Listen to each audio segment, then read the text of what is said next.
La lettre volée. Edgar Allan Poe. Traduction de Charles Baudelaire. J'étais à Paris en 1800.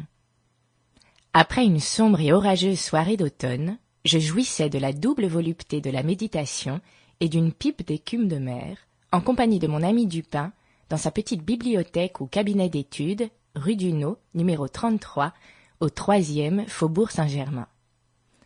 Pendant une bonne heure, nous avions gardé le silence. Chacun de nous, pour le premier observateur venu, aurait paru profondément et exclusivement occupé des tourbillons frisés de fumée qui chargeaient l'atmosphère de la chambre. Pour mon compte, je discutais en moi-même certains points qui avaient été dans la première partie de la soirée l'objet de notre conversation. Je veux parler de l'affaire de la rue Morgue et du mystère relatif à l'assassinat de Marie Roget. Je rêvais donc à l'espèce d'analogie qui reliait ces deux affaires, quand la porte de notre appartement s'ouvrit et donna passage à notre vieille connaissance, à M.G., le préfet de police de Paris. Nous lui souhaitâmes cordialement la bienvenue, car l'homme avait son côté charmant comme son côté méprisable, et nous ne l'avions pas vu depuis quelques années. Comme nous étions assis dans les ténèbres, Dupin se leva pour allumer une lampe. Mais il se rassit et n'en fit rien, en entendant G. dire qu'il était venu pour nous consulter, ou plutôt pour demander l'opinion de mon ami relativement à une affaire qui lui avait causé une masse d'embarras. « Si c'est un cas qui demande de la réflexion, » observa Dupin, s'abstenant d'allumer la mèche, « nous l'examinerons plus convenablement dans les ténèbres. »« Voilà encore une de vos idées bizarres, » dit le préfet, qui avait la manie d'appeler bizarres toutes les choses situées au-delà de sa compréhension, et qui vivait ainsi au milieu d'une immense légion de bizarreries. « C'est ma foi vrai, » dit Dupin, en présentant une pipe à notre visiteur, et roulant vers lui un excellent fauteuil. « Et maintenant, quel est le cas embarrassant ?» demandai-je. « J'espère bien que ce n'est pas encore dans le genre assassinat. »« Oh non, rien de pareil. Le fait est que l'affaire est vraiment très simple, et je ne doute pas que nous ne puissions nous en tirer fort bien nous-mêmes. Mais j'ai pensé que Dupin ne serait pas fâché d'apprendre les détails de cette affaire parce qu'elle est excessivement bizarre. »« Simple et bizarre, » dit Dupin.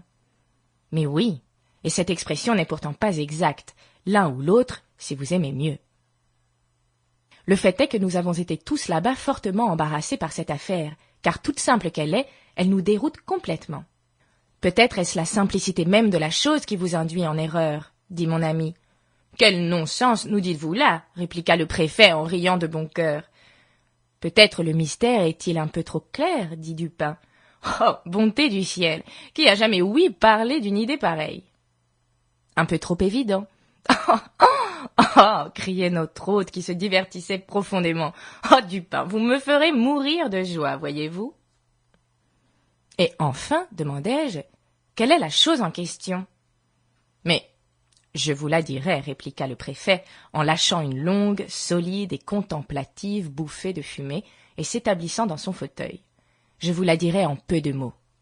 Mais avant de commencer, laissez-moi vous avertir que c'est une affaire qui demande le plus grand secret, et que je perdrais très probablement le poste que j'occupe si l'on savait que je l'ai confié à qui que ce soit. »« Commencez, dis-je, ou ne commencez pas, » dit Dupin. « C'est bien, je commence. » J'ai été informé personnellement, et en très haut lieu, qu'un certain document de la plus grande importance avait été soustrait dans les appartements royaux.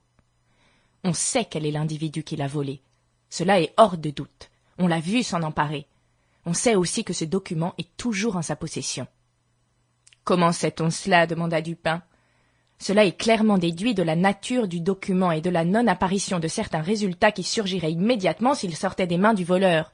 En d'autres termes, s'il était employé en vue du but que celui-ci doit évidemment se proposer. »« Veuillez être un peu plus clair, dis-je. »« Eh bien, j'irai jusqu'à vous dire que ce papier confère à son détenteur un certain pouvoir dans un certain lieu où ce pouvoir est d'une valeur inappréciable. » Le préfet raffolait du camp diplomatique.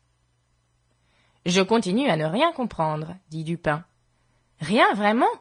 Allons, ce document révélait un... » Sample complete. Ready to continue?